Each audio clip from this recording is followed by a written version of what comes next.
Knots have been part of the human life throughout history, and there are a few stories associated with them. For this week's video, I'm going to do something different and tell you the supposed story behind the Matthew Walker knot. So this is a story that I've heard a few times, hearing a few different versions along the way. I'm going to tell you the version that's in the Ashley Book of Knots, as Clifford Ashley seems to have the most complete story and others just reference his version anyway. So Ashley mentions the Darcy Lever book of 1808 that speaks of the Matthew Walker knot. As far as I can tell, that is the earliest mention of the name of this knot. But who was Matthew Walker? So in Ashley, he describes it as the only man to ever have a knot named after him. Since then, lots of knots have had names of people. For example, the Hunter's Bend, Dr. Hunter. But that's a different story anyway.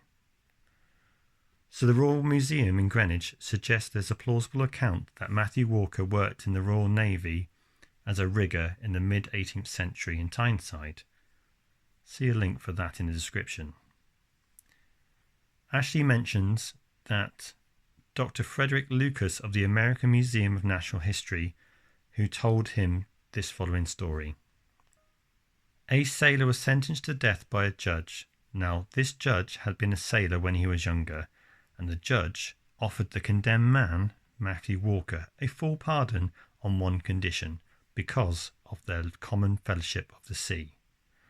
The condition was for Matthew to tie a knot the judge could neither tie or untie. So Matthew called for 10 fathoms of rope. That's 60 feet, or 18.2 meters. Then he returned to his cell with the rope. In the privacy of his cell, Matthew Walker untied half the rope, then tied the Matthew Walker knot, then laid up the rope. That's to remake the rope.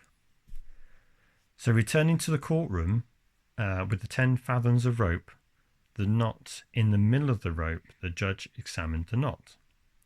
As the judge could not work out how to tie or untie the knot, Matthew Walker was given his pardon and set free. So the museum in Greenwich say that he might have been condemned to death by hanging. Now I've heard that he wasn't sentenced to death, but was going to be deported to Australia, a punishment that was dealt out around the turn of the 18th century, but I can't find any reference to that version of the story. So we have no description of what Matthew Walker looked like, or even if it's a true story anyway.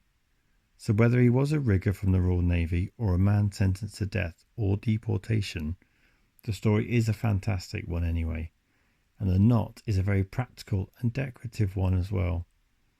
So please see the description for the references I've used, and please leave a comment, and if you've heard different versions of the story, I'd love to hear that too, and if you can, include a reference to where you found it. So that's it from me. I hope you enjoyed this week's video, and thank you for watching.